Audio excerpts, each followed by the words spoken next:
Boa tarde a todos. Bom, acho que posso pular a apresentação, né? O Vinícius já falou tudo que tinha para falar. Aliás, até um problema falar depois de Vinícius, porque ele fala muito bem e eu falo muito mal, mas mas vamos lá.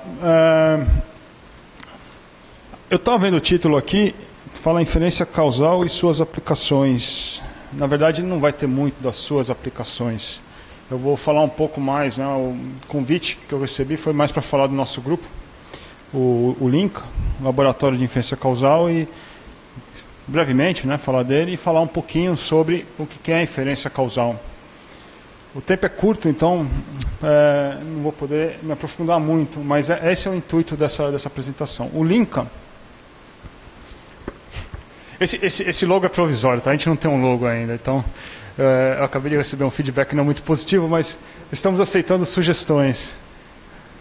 Enfim, achei bonitinho, então ficou, mas provavelmente a próxima vez que vocês olharem não vai ser ele. Mas o LINCA é o laboratório de inferência causal que a gente está montando ali no Instituto de Matemática e Estatística, cujo intuito, obviamente, é estudar inferência causal e todas as suas ramificações.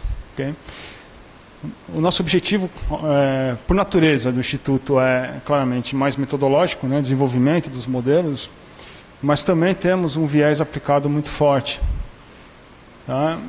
Esse grupo é formado... tem mais pessoas nesse grupo.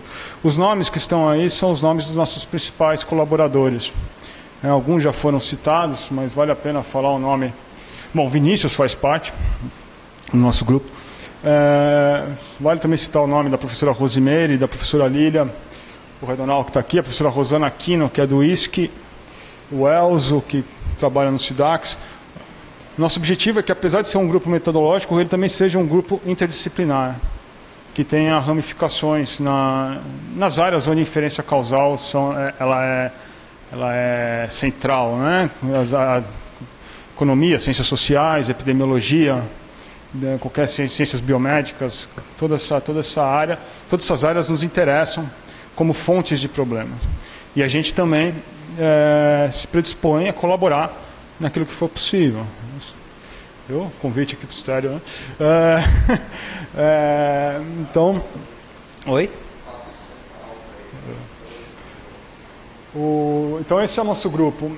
Esse grupo ele é recente, tá? Foi formado, na verdade a gente já vem trabalhando junto há algum tempo, mas a formalização dele é algo recente. Nesse ano a gente tem botado mais momento, mais velocidade no desenvolvimento dele. Cadastramos ele no CNPq. O site está sendo produzido, em breve teremos um site. Estamos participando de diversos editais atrás de financiamento. Então, assim, tem uma pegada relativamente agressiva que a gente quer fazer esse grupo emplacar, né? E, sim, isso aqui só estava falando que já está lá registrado, caso vocês queiram acessar. Nossa linha de pesquisa está posta lá, então ele já está institucionalizado, né? O nosso grupo. E as nossas linhas de pesquisa, como eu disse, são basicamente, basicamente não, tem a parte aplicada nos interessa muito, mas também a parte metodológica, especialmente naquilo que diz respeito à análise de mediação causal e desenvolvimento de métodos, esses métodos econométricos que vocês usam bastante. A gente se interessa por extensões, por inovações, por tudo que possa ser feito a partir deles, com estruturas de dados diferentes, dados de sobrevivência, dados longitudinais, dados funcionais. O Redonal e eu estamos trabalhando agora num projeto desse. Tudo isso interessa a gente, né? Esses números estão errados, na verdade tem mais estudantes ali na parte de mediação causal, isso aí está desatualizado. Aqui as nossas áreas de interesse, ok? Na parte metodológica, mediação causal. Mediação causal é quando... Eu não sei se em economia se fala muito em mediação causal, talvez não fala muito, né? Mas em epidemiologia se fala muito em mediação causal, que é quando você tem uma estrutura causal onde você tem mais de uma variável, você tem um tratamento que afeta um desfecho de interesse, mas entre o tratamento e o desfecho você tem uma outra variável mediando a relação entre eles. Essa relação pode ter um canal que é direto e um canal que é indireto, passando. É como se fosse um encanamento, né? Onde você tem um cano direto indo uma passagem direta indo do tratamento para o desfecho e uma passagem direta passando para outro lugar, e você quer saber o quanto que esse elemento mediador está interferindo no processo. Certo? Se ele tem uma característica, digamos, para usar uma terminologia mais de saúde, protetora ou não. Né? Se você mexer, se aumentar uma unidade, por exemplo, daquela variável, seja lá o que for, se você vai melhorar o seu desfecho, se vai aumentar o tempo de vida do indivíduo, ou se você não vai aumentar o tempo de vida do indivíduo. E isso interessa a gente. Né? Isso faz parte de inferência causal e tem sido um tópico em que nós estamos bastante atuantes. Também temos interesses em outros tipos de dados, especialmente dados de sobrevivência é uma coisa que interessa bastante a gente, porque a gente tem um vínculo forte com o pessoal da saúde. Sobrevivência, obviamente, interessa bastante para eles. Mas também modelos com variáveis latentes, inclusive modelos mistos, modelos de efeito fixo. Isso tudo interessa a gente também. Como é que essas estruturas de dados podem ser trabalhadas quando você está num contexto de inferência causal. Vocês sabem, né? Inferência causal, efetivamente você quer saber o efeito de uma variável sobre a outra. Você quer saber o efeito de algo sobre a outra. E você tem muitas coisas que afetam tanto o tratamento quanto o desfecho. E para que você possa isolar aquele efeito de fato, você precisa ter essas variáveis, você precisa conhecer essas variáveis. Se você não tiver essas variáveis na mão, muito provavelmente o que você vai obter é um efeito causal enviesado. Okay? Quando você tem variáveis latentes, isso naturalmente acontece. Você tem variável que você não observa. Como é que você pode fazer para contornar esse problema? Okay? Então, esse é um negócio que interessa para a gente. Se você tem um modelo, por exemplo, um modelo linear, e você sabe que esse modelo está correto, na verdade o problema é simples. Mas se você tiver má especificação do modelo, como é que você faz? Como é que você se protege da má especificação do problema? Entende? Esse é o tipo de questão que a gente está interessado. O que mais? Dados agrupados, que também tem a ver com isso que eu estou falando, na verdade. Dados funcionais, quando os seus dados são, na verdade, vêm na forma de funções, né? Vem curvas, você recebe curvas como dados, ou quando o seu desfecho é uma curva e você quer modelar a curva inteira de uma vez. Isso aí na parte da identificação. Existe uma diferença entre identificação e estimação. Identificação vai ficar claro depois. É como é que eu faço para remover uma quantidade que é contrafactual do meu modelo e transformar aquilo em quantidades que são estimáveis. Por definição, qualquer coisa que é contrafactual, você tem problemas, né? Porque é contrário ao fato, é coisa que você não observa. Então, de alguma maneira, você precisa dar um jeito de dar um bypass nisso aí, né? De contornar esse problema. Okay? Agora, com relação à estimação, estamos interessados em variações dos métodos clássicos. Por exemplo, nós temos trabalhos envolvendo diff-in-diff ou metodologia de estimação com mediação em modelos de sobrevivência, muita coisa. Estamos desenvolvendo coisas com relação a escolhas de propensão, coisas que são novas, né? Coisas que não... Os métodos existem, mas inovações, extensões para dados, para estruturas de dados onde eles não foram trabalhados ainda, ou novos métodos de estimação dentro desses contextos. Métodos bayesianos interessam a gente, né? Inferência bayesiana no contexto causal. Técnicas de machine learning, especialmente no aprendizado causal. Isso aí, se o Redonal aqui, de repente, depois pode falar alguma coisa. Mas nesse contexto, o que você está interessado é basicamente em estabelecer a relação causal. Normalmente, o que você faz é assumir uma certa relação a priori. Okay? Você imagina um certo mecanismo, você tem uma certa estrutura, faz parte das suas premissas. Okay? A afeta X, que afeta A, que afeta Y, e assim por diante. Né? Mas você pode ter uma situação em que você tem um conjunto de variáveis, onde algumas relações são desconhecidas. Você não sabe se é X que causa W, ou se é W que causa X, ou como é que é. E você pode querer aprender essa relação a partir dos dados. Isso só para citar um tipo de problema. Certo? E isso pode ser feito com técnicas de aprendizado. Né? Aprendizado de máquina, a gente acaba chamando isso de aprendizado causal. Ok? E aplicações também fazem parte do nosso hall de interesses, especialmente naquilo que se refere à epidemiologia. Temos, né, o Els, já foi citado, que está no SIDAX, e a Rosana Aquino trabalhando conosco. Temos muitos projetos envolvendo dados de saúde, mas também temos muito interesse em dados econométricos. Não posso dizer que a gente tenha muitos dados aí, mas o Vinícius vai arranjar coisa para a gente. Dados econômicos interessam muito, dados econômicos interessam muito para a gente. Eu tenho um carinho muito grande por economia, né? Meu mestrado foi em finanças, trabalhei em banco e tal, então assim, eu não me considero economista, mas tenho um carinho pela área. E educação também interessa a gente, o efeito de políticas públicas naquilo que concerne a educação, né? Os desfechos de educação, aproveitamento, evasão, etc. Tudo isso faz parte. Aqui ali tem alguns projetos que a gente está envolvido. Por exemplo, o auxílio permanência é uma coisa que a gente está trabalhando agora com um aluno de mestrado, que tem a ver justamente com isso. Auxílio do governo do estado em termos de bolsas mensais para evitar a evasão. A gente quer saber qual é o real efeito disso, certo? Entre outras coisas relativas à saúde, como vocês podem ver aí, o programa de melhoria da qualidade de acesso, da qualidade, que também tem a ver com educação, atenção primária à saúde, etc, etc, etc. Certo? São todas áreas de atuação da gente.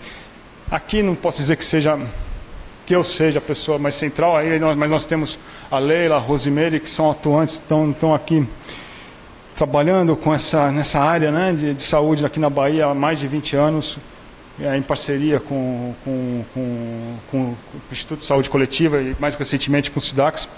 Então, assim, tem uma tradição muito grande e elas fazem parte do nosso grupo, são fundadoras do nosso grupo também. Certo? Onde que eu enfiei? Aqui um pouquinho da nossa produção, é só algumas coisas, não tem tudo aí. Inclusive, vale a pena citar agora, eu não consegui o capítulo de Rosimeire, eu não sabia, eu não tinha a capa do capítulo de Rosimeire, mas a gente tem 2 capítulos neste livro sobre avaliação de políticas públicas do Ministério da Saúde, que vai ser lançado agora em 24 de outubro. O Vinícius aqui tá tocando esse trabalho e a gente colaborou. As pessoas desse grupo colaboraram com dois capítulos. Esse capítulo sobre diagramas causais e um outro capítulo sobre scores de propensão. Okay? E mais algumas outras coisinhas que a gente andou produzindo, mas tem muito mais coisas. Na parte aplicada, então, tem parte de score de propensão na saúde, tem muitos artigos também. Enfim, um bocado de coisa. Isso é sobre o grupo, ok? O grupo, o LINC, Laboratório de Inferência Causal, né? Portanto, nosso interesse é inferência causal. O que eu vou fazer agora acho que é ensinar o Pai Nosso para o padre, né? Porque eu vou falar de inferência causal para economistas aqui. E imagino que faça parte da dieta diária de vocês, mas eu vou falar um pouquinho assim mesmo, foi por isso que eu fui convidado, então vamos lá. Por que inferência causal é importante? Bom, eu penso que inferência causal está no centro da ciência, certo? Ela é central para a ciência. Em ciência, a gente pode querer só prever algo, sim, é legítimo isso, querer saber, né, qual é a probabilidade de encontrar um determinado tipo de fenômeno numa determinada região. Sem dúvida isso é legítimo, mas a gente também quer explicar o que está acontecendo, né? A gente quer entender as razões por que aquilo acontece. Por que a gente quer entender as razões por que aquilo acontece? Porque a gente quer intervir sobre aquilo, né? A gente quer melhorar a qualidade de vida das pessoas, a gente quer diminuir a mortalidade, a gente quer aumentar a permanência dos alunos na escola. Então, não basta saber simplesmente que característica torna mais provável você ter um aluno que não vai evadir. Interessa saber quais são as características que fazem com que aquele aluno evada ou não. E saber o quanto que, se você mexer um determinado tanto nessas características, qual vai ser o real resultado lá na frente. Para que você possa efetuar uma política pública. No caso aqui de política pública, mas no caso de ciência também, né? Você também, no caso de ciência pura, básica, dura, você também está interessado nisso, né? Saber se eu mexo com uma determinada variável, quanto que eu posso esperar nisso? Eu mexo com um determinado biomarcador, quanto que eu posso esperar de alteração num outro biomarcador ou na saúde de um indivíduo. Ok? Então, quando você fala quando se trata de ciência, embora sim previsão seja legítimo, claro, previsão pura, embora isso seja legítimo, é claro que, pelo menos para mim, é muito claro que o interesse maior é realmente o entendimento causal das coisas. O que afeta o quê e como é que você pode manipular aquelas coisas e o que você pode esperar dessa manipulação. Okay? Então, essa para mim é a maior motivação quando se fala de inferência causal. Okay?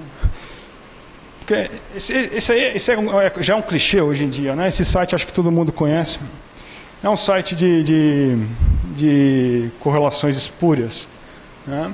Quando você fala só de previsão, você realmente não está muito preocupado na conexão entre as variáveis, certo? A conexão, digamos assim, aquela ligação genética entre as variáveis, efetiva entre as variáveis. Você está interessado na capacidade explicativa de uma variável sobre a outra, a capacidade preditiva de uma variável sobre a outra. Okay? Só que nem sempre você pode ter duas variáveis onde uma tem um poder preditivo muito grande sobre a outra e, no entanto, elas não têm relação nenhuma, pura e simples, como é o caso aí desse exemplo bobo que está no slide aí. Ok? Esse site é bacaninha para quem não conhece ainda, mas já é antigo, tem um monte de exemplos bestas como esse que vocês podem olhar lá. Ok? Mas alguém que pegasse esses dados aí, certo? E fizesse uma análise ingênua, tiraria conclusões, e essas conclusões poderiam ser até esdrúxulas, né? Porque se ela levasse muito longe essas conclusões, né? Porque ela não está considerando de fato a relação entre essas coisas, ou melhor, a falta de relação entre essas coisas. Né? Isso aqui, bom, vamos seguir adiante, né? Quando você fala, deixa eu botar o texto todo aí. Quando se fala em estatística clássica, existe uma diferença, o pessoal tenta fazer uma diferenciação entre inferência causal e estatística usual, no sentido de que a estatística usual é simplesmente a descrição daqueles dados, ou a sumarização daqueles dados, né? Ou uma modelagem, toda modelagem acaba sendo uma sumarização em algum ponto daqueles dados, certo? Uma explicação daquela amostra que você tem, uma explicação estática daquela população que você está estudando. Enquanto que a inferência causal seria algo mais dinâmico, você está interessado em saber aquilo que eu acabei de falar. Se você faz uma intervenção sobre a sua população, o que você espera de alteração nesta população ali na frente, certo? Como boa parte disso é contrafactual, como boa parte disso é não observado, então o que você está imaginando são cenários alternativos e imaginando o que aconteceria, né? Ou melhor, você tem uma distribuição de probabilidade que está num certo ponto do seu espaço de distribuições. O que aconteceria se você fizer uma intervenção, para onde que essa distribuição vai parar? Basicamente, colocado em termos técnicos, é isso. Okay? A estatística não, a estatística estaria interessada somente naquela distribuição que descreve essa população e, portanto, é estática, sem avaliar o efeito de uma determinada intervenção. Essas frases que vocês estão lendo aí foram retiradas, eu não coloquei a referência, eu não me lembro de onde, mas de algum artigo ou livro do Pearl. Eu não concordo com isso, certo? Eu concordo com a parte em que ele fala sobre inferência causal, que seria o segundo bloquinho ali, né? Mas não concordo com a parte que fala de estatística. Eu não acho que estatística como ele diz aí, né, tipificada por regressão, estimação e teste de hipótese, sirva somente para avaliar parâmetros de uma distribuição retiradas de uma amostra, certo? De uma população. Isso não é consistente nem com a história da estatística. Okay? Quando você observa a história da estatística, os primeiros trabalhos, as primeiras aplicações estatísticas, o que você está fazendo o que eles estavam fazendo, o Fisher, o Neyman, etc., era justamente ver o efeito de intervenções. Né? Eu penso que a inferência causal, na verdade, a estatística, ela é a área, a estatística e, portanto, a econometria, que também, né, elas são áreas que têm toda a legitimidade e o dever de estudar a inferência causal. Certo? Por exemplo, esse aqui é um artigo de 1923, do Jerzy Neyman, um dos primeiros estatísticos, um dos pais da estatística, um dos fundadores da estatística, junto com Pearson e junto com Fisher. Okay? Veja que o Pearl, ele desenvolve as coisas dele lá em torno do ano 2000. Esse camarada aqui escreveu em 1923. O Rubin, que também é um grande pensador da inferência causal, e que atua no campo da estatística, escreveu suas coisas em 1980, mais ou menos 1970. Esse aqui em 1923. Esse aqui é a primeira vez em que a linguagem de respostas potenciais é utilizada, certo? Num artigo escrito por um estatístico. Então, assim, a inferência causal, ela é um objeto de interesse, não é uma coisa nova, é uma coisa que está no nosso sangue, mas que foi esquecida por muito tempo. Não me perguntem por quê. Aliás, eu sei, eu tenho teorias, né? Eu acho que a culpa é do Pearson, mas enfim, não vou falar disso aqui agora. Mas Então, assim, é do nosso interesse. Eu acho que isso aqui é uma coisa que está voltando. Por muito tempo ela pertenceu, depois desse início, né, em que se trabalhou com estudos aleatorizados, com desenho, com planejamento de experimentos, com os trabalhos de Fisher e Neyman. Eu acho que isso migrou muito para a econometria e para a epidemiologia, certo? E a estatística ficou meio que esquecida disso, exceto pelos trabalhos do Rubin, talvez que embora o Rubin ele contribui em muitas áreas, certo? Mas acho que essa parte da inferência causal, ela não foi realmente, não recebeu o destaque que merecia ter recebido, certo? Mas eu penso que isso está mudando, né? Eu penso que a quantidade, qualquer exercício que vocês façam olhando no Google no Scholar, vocês vão notar isso, a quantidade de artigos, a quantidade de trabalhos envolvendo inferência causal só tem aumentado, e de forma considerável. Apesar de hoje em dia a moda ser machine learning, ciência de dados, né? Mesmo assim a inferência causal você tem tido cada vez mais trabalhos nessa área, né? Eu não vou entrar nos detalhes disso porque eu acho que não vai dar tempo, mas aqui no meio dessas formas já está embutido a ideia de resposta potencial, que é o cerne da inferência causal. Eu vou falar disso daqui a pouquinho, que foi introduzido por Rubin lá na década de 70. Ok?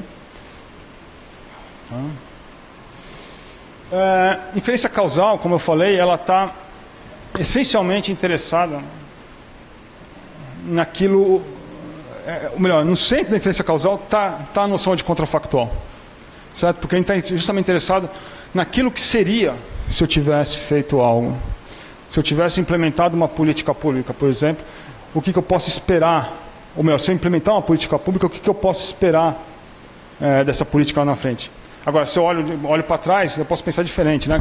Aquele povo não foi beneficiário dessa política pública. E se ele tivesse sido beneficiário dessa política pública, qual seria o desfecho? Certo? Como eu não sei isso, como eu não sei qual teria sido o desfecho, obrigatoriamente eu tenho elementos contrafactuais. Então, você constrói a inferência causal na maneira como nós vemos a inferência causal hoje, que não é exatamente a mesma forma, por exemplo, como o Granger vê. Não vou falar muito disso, aliás, não vou falar disso, mas é diferente. A noção do Granger que vocês veem em econometria, em séries temporais, não é a mesma que a do Rubin aqui, do Neyman. Porque ele não fala em termos de contrafactuais. Quando a gente fala em inferência causal, quando a gente usa esse termo inferência causal, a gente está falando essencialmente de contrafactual, daquilo que teria sido se eu tivesse feito algo. Se eu tivesse tomado uma certa medicação, em vez de não ter tomado, se eu tivesse tomado a vacina em vez de não ter tomado, ou se eu não tivesse tomado a vacina em vez de ter tomado, e assim por diante. Certo? Então você tem dois mundos. Quer dizer, na verdade você tem um mundo, o mundo de interesse, que é o mundo que você observa. Ok?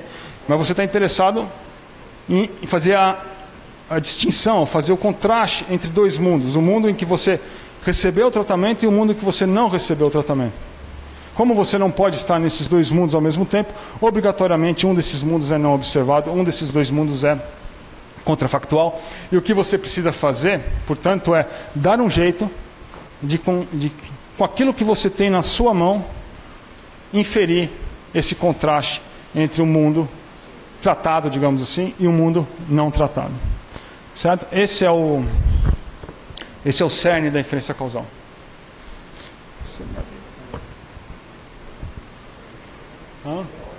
Oi?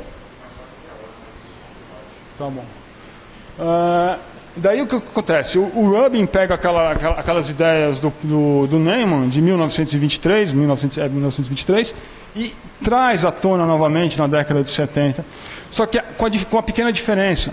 Tanto o Rubin, tanto Neyman quanto Fischer, no começo do século passado, assumiram que o estudo era aleatorizado, ou seja, o tratamento era feito de forma aleatorizada, mais ou menos como foi feito com essas vacinas que foram estudadas agora durante a pandemia, em que um grupo de pessoas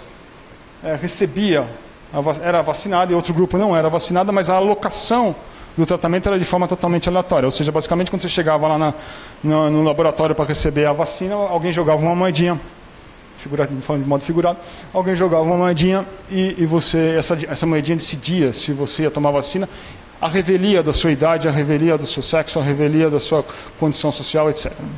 Certo? Quando você tem aleatorização, você consegue isolar o efeito causal de uma maneira muito mais simples, porque você remove da história todas as outras variáveis que poderiam estar afetando a decisão pela tomada, pelo recebimento ou não do tratamento.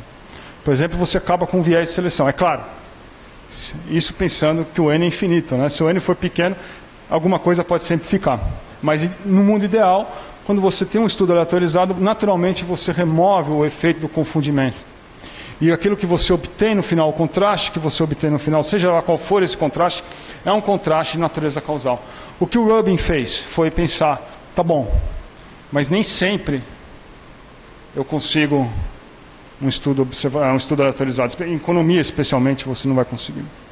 O que você precisa, o que você tem, são estudos observacionais. As coisas acontecem e você tem que se virar com aquilo que você tem.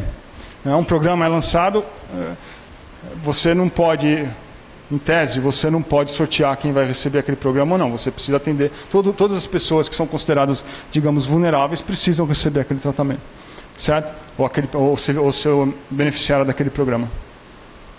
Então, o que você tem são estudos observacionais. Muito bem, se o que eu tenho são estudos observacionais e não são estudos aleatorizados, como é que eu faço para ter uma estimativa causal que seja equivalente no sentido conceitual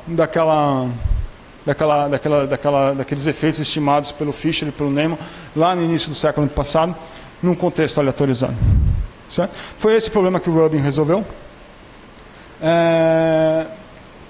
E basicamente ele fez isso com a instituição de um negócio que se chama uma variável potencial. Né? Uma variável potencial é uma variável que diz aquilo que seria se você... Essa variável potencial é o seu desfecho, a variável de interesse. Você está querendo ver o efeito sobre a renda, então é a renda. Você está querendo ver o efeito sobre a evasão, portanto é a evasão. Mas é a evasão que seria se você tivesse recebido a bolsa. Ou a evasão que seria se você não tivesse recebido a bolsa. E o que você quer fazer é o contraste dessas duas coisas. Como antes. A diferença é que agora o estudo não é mais aleatorizado. Certo? Aqui está a anotação, né? Então eu vou chamar de A o tratamento. E o que eu chamo de resposta potencial é esse Y com o Y parênteses 1, é o Y que seria se o fulano tivesse recebido o tratamento, o Y parênteses 0 é o Y que seria se ele não tivesse recebido o tratamento. Mas note que o que você observa não é nenhum nem outro. É um deles, que é o que a gente chama de Y sozinho. Certo? Então aquele Y sozinho vai ser igual ao Y0 se ele não recebeu o tratamento, ou vai ser igual ao Y1 se ele recebeu o tratamento. O problema é que o outro fica sobrando. Né? E como é que você faz para fazer esse contraste? Isso é o que a gente chama de problema fundamental da inferência causal. É um termo que foi cunhado pelo Holland em 1986 e ficou aí. Ok.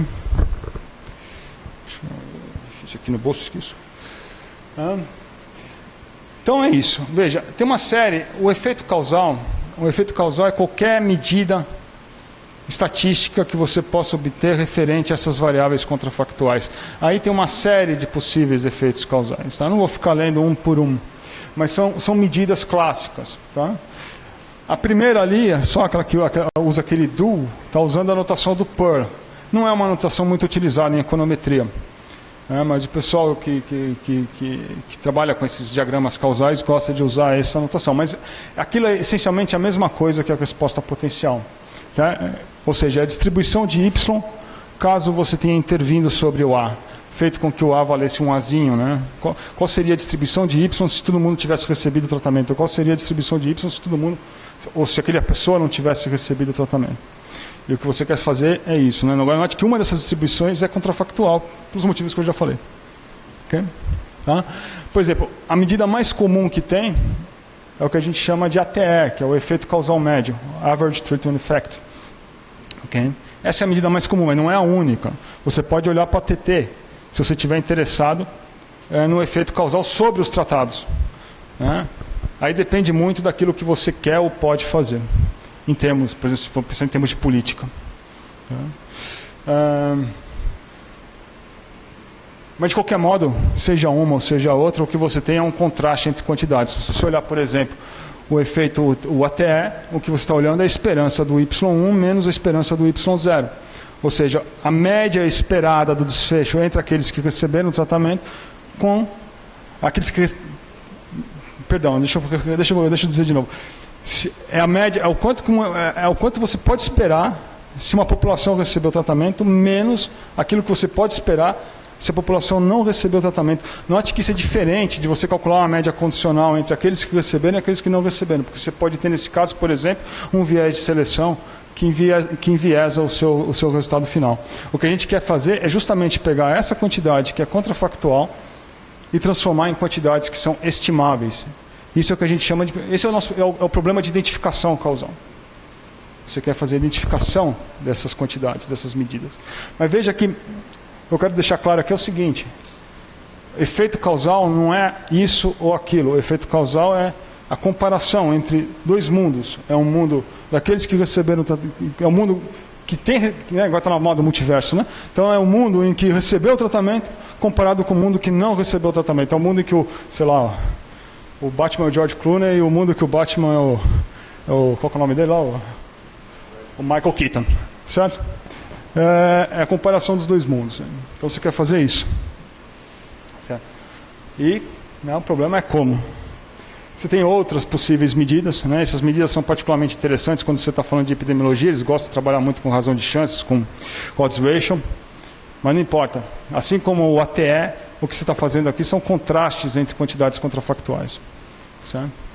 Tá? Seja num caso, seja no outro, o seu problema é sempre o mesmo. É como é que você faz para pegar esses fulanos que são contrafactuais, transformar eles em quantidades que são estimáveis. Bem? Essa anotação que está aí, como eu falei, hoje é expresso, né? A ideia não é só passar por cima dos conceitos. Existem duas vertentes, acho que dá para dividir em duas vertentes dentro da inferência causal. Né? O mundo da inferência causal dá para ser separado em duas vertentes. Uma, baseada nos modelos de Rubin, em termos de respostas potenciais. A outra, baseada em diagramas causais. Que não foi exatamente... Assim, tem uma história longa antes do Purr, mas que foi realmente sistematizada e divulgada e aprofundada com ele. Né? Ele tem obras seminais nisso. Nesse contexto, você vai representar o seu fenômeno basicamente usando grafos. Certo? E a interpretação é a mais intuitiva possível. Certo? Se você tem duas variáveis, uma setinha saindo de uma e chegando na outra, significa que a variável que está na cauda é a causa da variável que está na ponta. Tudo bem? Isso é simplesmente uma representação gráfica. Ensino significa... a interpretação é óbvia, a parte pictórica, né? Você entende rapidamente o que está acontecendo, o mecanismo, como é que ele funciona. Mas é claro que só isso não é suficiente para você fazer nada. Você precisa de uma série de teorias que conectem esses grafos às distribuições de probabilidade que descrevem o seu fenômeno de interesse. Tudo bem? E é isso, basicamente, o que essa linha, essa perspectiva da inferência causal faz. E tem resultados realmente muito bacanas. Né? Eu, particularmente, advogo o uso conjunto dos dois. Né? Eu acho que realmente uma imagem vale por 1000 palavras ou mais do que 1000 palavras, e você tem um diagrama causal representando exatamente os seus mecanismos, né, a coleção de mecanismos, e representando o seu fenômeno na sua totalidade, ajuda você a perceber o que você deve fazer, o que você não pode fazer, em termos de estratégia para a identificação do seu efeito causal, em termos de escolha das variáveis que você deve realmente considerar, ou quais são, dito de outra maneira, quais são as variáveis que são realmente relevantes na estimativa do efeito causal.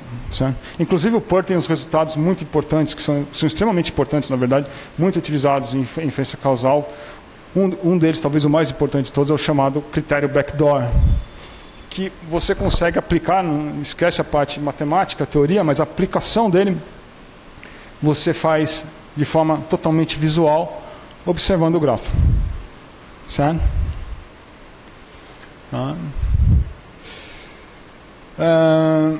E daí é isso, né? Veja, aquele grafo que está ali, né? Aquilo ali representa um fenômeno. Ali colocado de uma maneira... Grafos podem ser muito mais complexos que aquilo. Complexos, né? Você pode ter 50 variáveis, você pode ter relações muito mais complexas. Ali está um grafo simplesinho. Mas ali, basicamente, você tem, digamos, usando a mesma notação que eu estou usando sempre, aqui o A é o nosso tratamento, o Y é o nosso desfecho. O A afetando o Y, você tem uma variável X que afeta ao mesmo tempo o tratamento e o desfecho. Variáveis que afetam ao mesmo tempo o tratamento e o desfecho são chamadas variáveis confundidoras. Certo? Você tem uma outra variável ali de uma natureza um pouco diferente, aquela M, que é aquilo que lá no começo eu chamei de mediadora. Eu falei de análise de mediação causal, né? A análise de mediação causal é referente a variáveis mediadoras. Ali você tem um M. Aquele M, ele é afetado por A e depois afeta o Y. E o A também pode afetar diretamente o Y. E quando você está falando de análise de mediação causal, o que você está querendo saber é exatamente a contribuição de M nesse sistema aí. Okay? Mas isso aí não é algo que eu vou realmente falar agora, é só para apresentar, mas veja, de novo, né, a inferência causal é sobre mundos contrafactuais e também sobre intervenções. Você quer imaginar o que seria se você interviesse num sistema de determinada maneira. Se eu pego aquele A e fixo aquele A num certo valor, o que acontece com esse gráfico causal? Ora, o que acontece é isso daqui. Tá? Quando eu intervim sobre ele, o que aconteceu? Eu fixei o valor de A. Eu fui na marra lá e falei, você vale Azinho agora. Eu não quero saber o que o mundo está dizendo. Então, se o A vale Azinho, a revelia de todo o resto, aquela seta que saía do X e apontava para o A desaparece. Porque agora não interessa mais o que o X está dizendo, interessa o que eu estou dizendo. E eu estou dizendo, você vale Azinho. Então, o que acontece é que você tem um novo grafo. E esse grafo corresponde ao mundo contrafactual, ao mundo da intervenção. Associado a esse grafo, você vai ter uma nova distribuição, que é a distribuição contrafactual. E o que você quer fazer é identificar essa distribuição. Né? E daí você usa esse operador do PER. Okay? Mas se você parar para pensar, eu não vou fazer também de novo essas contas aqui por causa do tempo, esses dois conceitos são absolutamente equivalentes. Okay? Se você sai de um e chega no outro, você transita de um para o outro, de modo que o uso de um ou de outro deve ser regido pela sua conveniência. Certo? Aí, para quem quiser saber mais, capítulozinho 8 do livro, vai ser lançado dia 24. Né? Tem aí um capítulozinho bonitinho sobre diagramas causais. Certo? A identificação do efeito causal. Quanto tempo? Tá. A identificação do efeito causal, aquilo que eu comentei há pouco. Veja, o que a gente tem são quantidades que dependem são quantidades contrafactuais. Ou seja, o meu efeito causal depende de quantidades contrafactuais. E eu quero estimar isso. Então eu preciso me livrar dessas quantidades contrafactuais. Como é que eu posso fazer isso? Por ser contrafactual, eu não posso me basear única e exclusivamente nos dados. Porque os dados só me mostram aquilo que é factual. Ok? Eu preciso de hipóteses, e essas hipóteses em geral são não testáveis. Como, por exemplo, a hipótese do Diffie-Diff. Né? A hipótese de tendências paralelas ela é não testável, porque uma daquelas tendências é contrafactual, é não observada. Né? Aquilo que seria do grupo tratamento, você não observa aquilo, porque você só observa eles tratados. Então você tem algumas hipóteses que são não testáveis e que você precisa obrigatoriamente assumir. Nem sempre, a depender do modelo, nem sempre todos os modelos usarão as mesmas hipóteses, mas todos os modelos de inferência causal levam em conta hipóteses que são não testáveis. E que você precisa garantir para que o seu efeito seja identificado e para que ele seja estimado. Talvez por isso, inferência causal tenha meio que desaparecido da literatura estatística. Porque essas hipóteses só podem ser garantidas com base na teoria, não a teoria estatística, mas a teoria subjacente, a teoria econômica no caso da economia, a teoria epidemiológica no caso da epidemiologia. certo? Você precisa de argumentos que sustentem isso. Uma dessas hipóteses é aquela que chama ignorabilidade, por exemplo, que fala que, na verdade, a resposta potencial tem que ser independente do processo de alocação e tratamento, dadas as covariáveis. O fato é, se essas hipóteses valem, e aí é o pulo do gato, você consegue identificar o seu efeito causal. Então, aquela quantidade, né, isso aqui tem laser? Bom, aquela quantidade que a gente queria estimar, que é o ATE, que está lá embaixo no canto esquerdo, e que envolve duas quantidades, uma delas obrigatoriamente contrafactual, pode ser representada por aquela quantidade que está no canto inferior direito. Não interessa exatamente o que significa aquilo, eu não vou entrar nesses detalhes agora. Mas o que interessa nessas duas, na comparação entre essas duas fórmulas, é que a fórmula, valendo aquelas hipóteses, essas duas expressões são exatamente iguais, e a expressão da direita ela é perfeitamente estimável com base nos dados. Então você consegue avaliar o seu efeito. Certo? E essa é a mágica. E essa é a mágica que você tem que fazer sempre quando você fala em diferença causal. Não interessa o método que você use. Seja RDD, seja diff-in-diff, seja o que for. Né? E é o que não existe quando você fala de causalidade de Granja. Diga-se de passagem. Até acho que eu estou com pouco tempo. Quanto tempo é que eu tenho?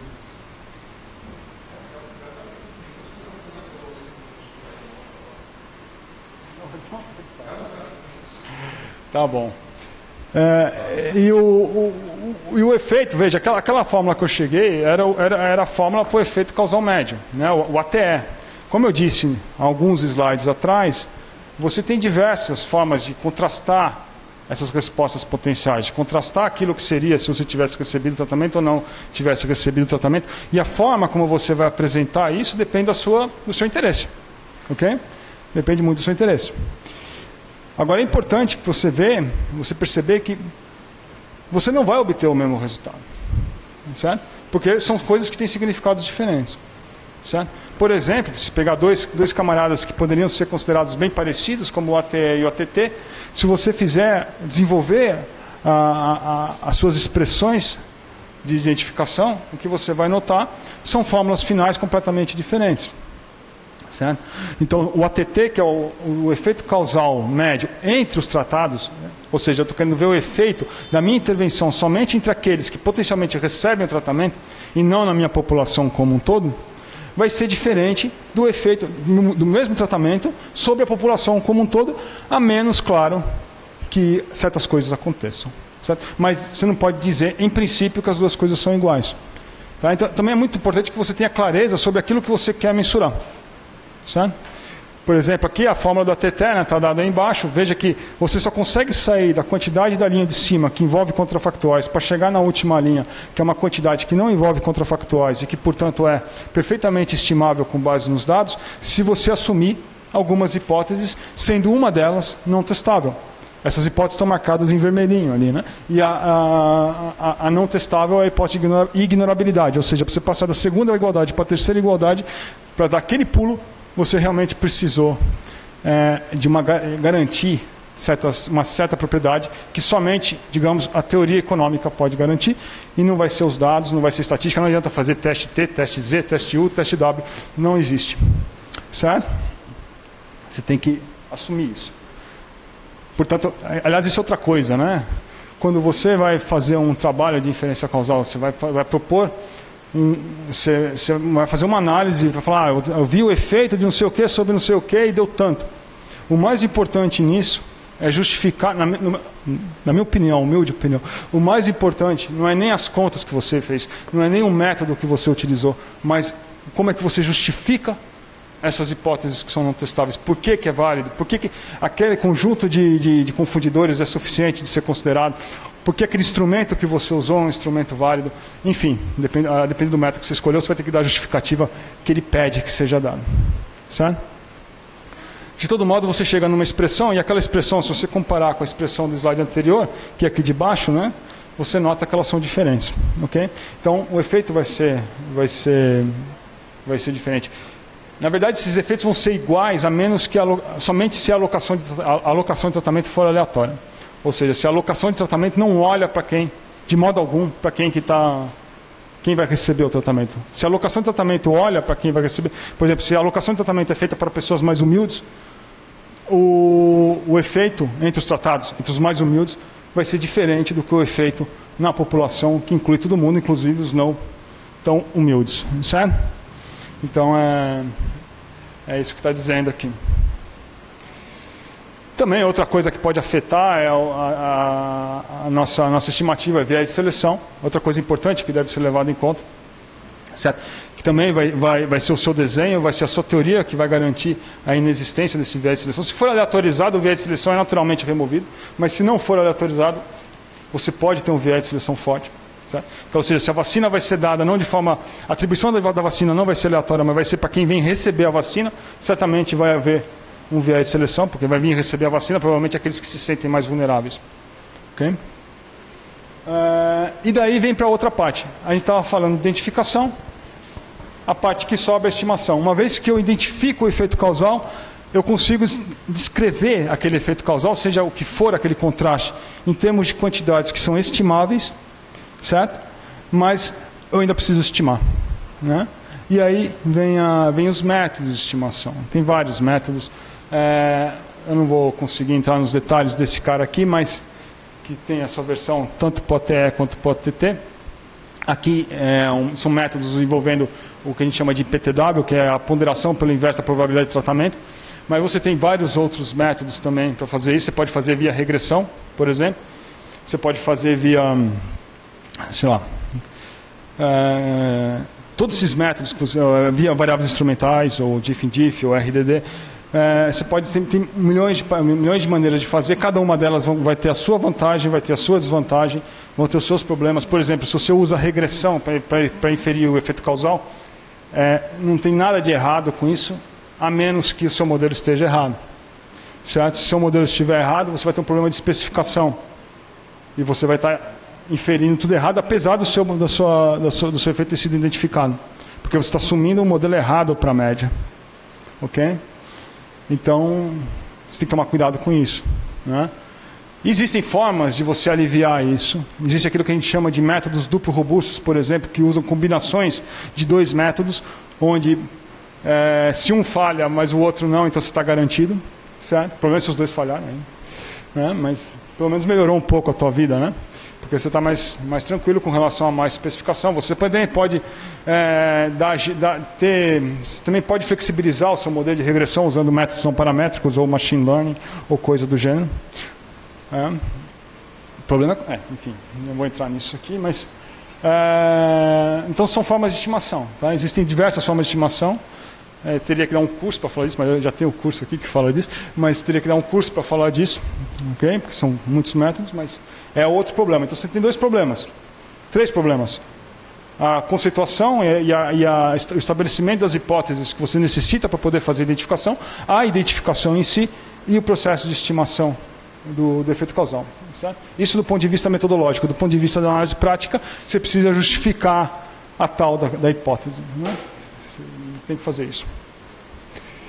E, como eu falei, existem diversos métodos que eu não vou entrar nos detalhes deles, né? Esses aqui são só alguns, não são todos. Eu não vou entrar em cada um deles porque eu não tenho tempo, mas há uma gama de possibilidades, né? E daí eu volto lá para o início, quando eu falei do Lincoln. Um dos nossos grandes interesses, né, é justamente o desenvolvimento desses métodos. Eles, na sua forma clássica, já estão bem estabelecidos, são métodos, alguns desses métodos são relativamente antigos até, mas você sempre consegue pensar em situações que não foram previstas anteriormente, ou extensões desses modelos, ou tentar resolver tentar resolver o problema do seu uso, quando, na sua formulação clássica, ele não pode ser utilizado. Né? Ou seja, onde eles falham, o que eu posso fazer para que ele passe a funcionar, que hipótese que eu preciso assumir, o que os meus dados têm que satisfazer, etc. Esse é o nosso interesse número 1, digamos assim. Né? É isso aí, pessoal. Vamos abrir para perguntas. O professor Tomé é o primeiro, quem quiser pode levantar a mão. Ô Marcelo, eu queria agradecer a vossa apresentação, que eu cheguei tarde e vi Eu pude ver uma parte grande da exposição. Eu queria parabenizar você, que para mim eu fiquei com uma impressão assim positiva de aprendizado, sabes? Sobre o assunto, sobre o tema. Bom, a minha pergunta é uma pergunta assim um pouco, digamos, simples, que eu acho, sabes? Que você falou uma coisa sobre processo de escolha aleatória. Então, eu tenho uma curiosidade, mesmo da minha própria aprendizagem, sabes? Digamos, o município, os 407 municípios do estado da Bahia. Então, imaginemos que eu queira fazer uma pesquisa e os dados observáveis já existem, que nós temos o município de Salvador, com não sei quantos milhões de habitantes, PIB bastante elevado. E, por outro lado, eu tenho municípios pequenos, em grande parte deles, mais de 30% são municípios que têm abaixo de 20 mil habitantes, 15 mil habitantes. Então, o meu problema é como contornar, digamos, essa heterogeneidade, que na verdade é resultado de um processo de escolha aleatório, mas eu vejo que tem dados, quando você vai falar da estimação, aí você está trabalhando como grandes municípios e municípios muito pequenos. Então eu gostaria que você... A minha pergunta é mais assim, no sentido de aprendizagem mesmo, para você falar sobre isso aí. Alô? Bom... Primeiro, eu queria agradecer suas palavras, professor, e dizer que quando eu cheguei aqui na UFBA em 2000, entrei em 2015, mas comecei em 2016, eu tenho dificuldade de saber se eu cheguei primeiro na faculdade de estatística ou primeiro na faculdade de economia, porque eu conheci o Gervásio e Vinícius logo de cara, graças ao Jonatas, né? E daí eu passei a frequentar por um bom tempo aqui, mas daí depois veio a pandemia, deu uma sumida, é verdade, mas aqui tem um carinho muito grande para essa faculdade aqui. É isso. Agora, com relação à sua pergunta, então, esse é o problema da inferência causal, exatamente isso. Quando você tem se o seu estudo é aleatorizado, você remove essa heterogeneidade naturalmente, né? Porque quem vai receber o tratamento, a intervenção, vai receber a revelia das suas características. Certo? É rico, é pobre, é alto, é baixo, não interessa. Vai receber ou não o tratamento em função daquilo que a moedinha disser. Se for binário, né? Mas enfim, a ideia é essa. O tratamento é aleatorizado. Agora, quando não é, quando o estudo é observacional, aquilo que leva o indivíduo, a unidade amostral, que pode ser uma cidade, pode ser um indivíduo, pode ser uma família ou o que for, que leva essa unidade a receber o tratamento, é afetada por uma série de outras características que também podem afetar o desfecho, certo? E se você fizer a comparação naive, a comparação ingênua dos grupos que recebeu e que não recebeu o tratamento, por exemplo, comparar a média de um com a média do outro, certamente você vai obter um resultado que é enviesado. Você vai estar superestimando ou subestimando o seu efeito, a menos que você dê sorte, certo? Então, realmente, o objetivo é se livrar dessa heterogeneidade. Eu vou ter que talvez te frustrar um pouco no sentido de que não existe uma resposta única para isso. Isso vai depender muito da estrutura dos seus dados. Existem diversas estratégias para isso. Por exemplo, o Vinícius vai amanhã, né? O Vinícius vai apresentar amanhã uma estratégia possível quando você tem uma coisa que anda um fenômeno que pode ser mensurado em momentos diferentes do tempo, onde num determinado instante ninguém recebia tratamento e num segundo instante uma parte recebia, outra parte não recebia. Esse é um método chamado diff-in-diff. Você pode considerar variáveis instrumentais para dar conta dessa heterogeneidade. Ou você pode considerar um método que a gente usa bastante no nosso grupo, que é baseado em score de propensão, que é o IPTW. Que você vai tentar ponderar, esse é bem interessante nesse sentido, porque o que você vai fazer basicamente tá bom, existe heterogeneidade. Aquela cidade que tem o maior PIB, tem mais propensão, tem mais chance de receber, aquelas cidades, que têm maiores PIBs, podem receber com mais frequência o tratamento, aquelas cidades com menores PIBs, não. Ou faça o exemplo que você quiser em termos de pessoas ou famílias, ou o que for. Determinadas características vão levar pessoas a receberem com mais probabilidade de tratamento, e outras características vão levar as unidades amostrais a não receberem o tratamento com maior probabilidade. O que você faz nisso daí é basicamente ponderar esses indivíduos pelo inverso dessa probabilidade, de modo que você expanda a sua população. Então você não trabalha mais com a sua população original, mas você trabalha com uma pseudopopulação, onde a quantidade de indivíduos com determinadas características é exatamente igual à quantidade de indivíduos com outras características, onde você tem tratados e não tratados, e aí você vai fazer uma comparação equilibrada. Se você removeu de forma artificial essa heterogeneidade, certo? O que você precisa para isso é ser capaz de modelar. Primeiro, você tem que saber quais são essas variáveis que causam heterogeneidade. Segundo, ser capaz de modelar a atribuição de tratamento, né? E daí tem uma série de possibilidades para você fazer isso também. Eu já fazendo jabá aqui, amanhã eu vou apresentar um artigo lá que eu fiz com a Diana, com a Kessia, que está aqui também, a Laura Schiavon, e a gente tem uma sequência de municípios na Bahia que recebem o tratamento, outros não, e a gente tem que definir como comparar esses municípios. A gente vai apresentar amanhã lá de tarde, lá, todo mundo lá, convidados para assistirem. Só também falando que essa parte de inferência causal, quem é aluno da graduação pode aprender isso com... É o Stélio que está dando na graduação e na pós também. Tá? Mas, se bem que Econometria 3 é Diana, Econometria 3 faz uma introdução também em toque. Então, alunos de graduação todos fazendo Econometria 3 e avaliação de políticas públicas e na pós inferência causal. E aí depois, se quiserem lá, podem conversar com o Marcelo e com o Raidonal lá na estatística. Mais alguma pergunta? Não? Se apresenta.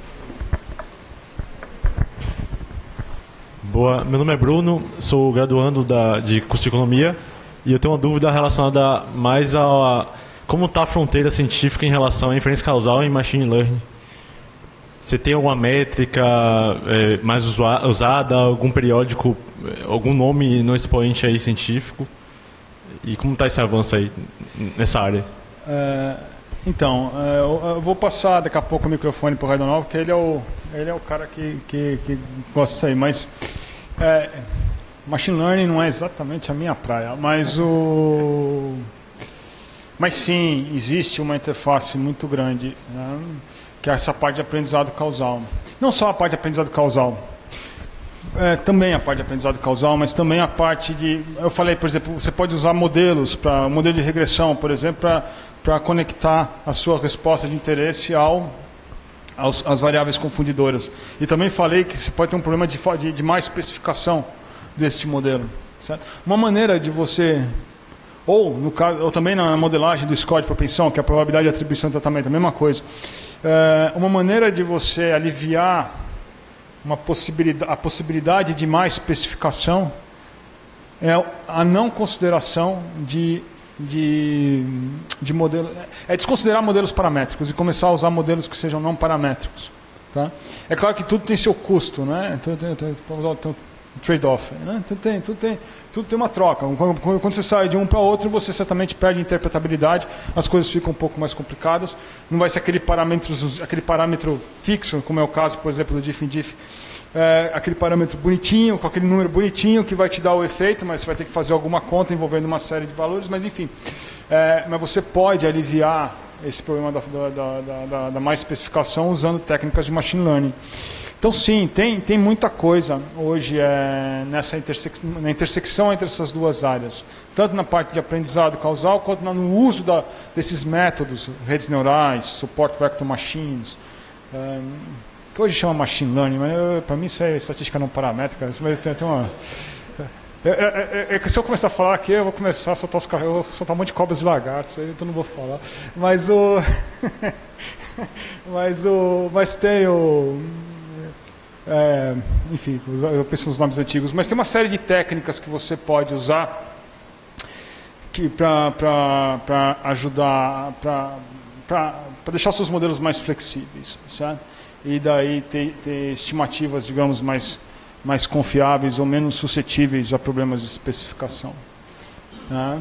Agora, com relação à métrica, eu não tenho métrica nenhuma. Eu sei da minha experiência que sim, tem muita coisa sendo feita, tem já livros publicados que falam disso, né? Autores, tem alguns, a própria Susan Arte Haffey, e o Ibbens, né? Guido Ibbens e Susan Haffey, eles são casais, inclusive. Então, eles têm um artigo bastante citado, bastante lido, que fala sobre isso. Você tem uma turma da estatística trabalhando com isso, da computação trabalhando, acho que mais da computação trabalhando com isso, que é o pessoal Showkopf lá, né, esse povo da Europa ali trabalhando, mas tem muito mais gente trabalhando também por aí que eu desconheço. Uma busca simples, certamente você vai achar bastante coisa. Quer falar alguma coisa sobre? Não, só comentar que tem algumas revistas mais especializadas na área, certo? Por exemplo, o Journal of Machine Learning já tem muitos artigos nessa área. Se vocês olharem, por exemplo, o Archive também, vocês vão ver uma série de publicações recentes nessa área de causalidade com Machine Learning. Então, está crescendo muito rapidamente. Os últimos artigos, praticamente todas as revistas de estatística que envolvem a parte de computação, certo? Neurocomputing, Statistical Simulation and Application, todas essas revistas têm capítulos especiais já de Machine Learning com aplicações de causalidade também. Okay? Fala. Só fazer um comentário assim, né? Porque assim, inferência causal, ela é interessante porque ela envolve não só... Você tem que olhar além dos dados, entendeu? Você realmente necessita daquelas hipóteses que são não testáveis. Inclusive, quando você fala de aprendizado causal, você tem que impor certas condições que não são usuais quando você fala de aprendizado de máquina na sua forma clássica. Certo? Se você for ingênuo e pegar um método qualquer e tentar estabelecer relações causais, por exemplo, usar uma rede bayesiana, não tem nada de causal nisso. Certo?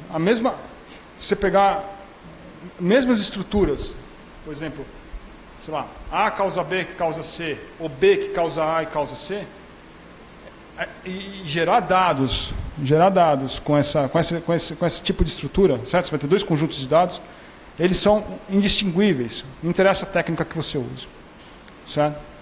Então, inferência causal tem um pouco mais, o poder computacional, é claro, ajuda, a flexibilidade do método vai te ajudar, mas ela sempre vai pedir mais de você. Você precisa garantir hipóteses, você precisa garantir premissas que não vão ser extraídas dos dados com simples uso dessa técnica ou daquela técnica.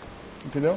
Seja usando um método de machine learning mais sofisticado, a rede neural mais profunda, ou usando uma média aritmética. Entendeu? Isso é inevitável.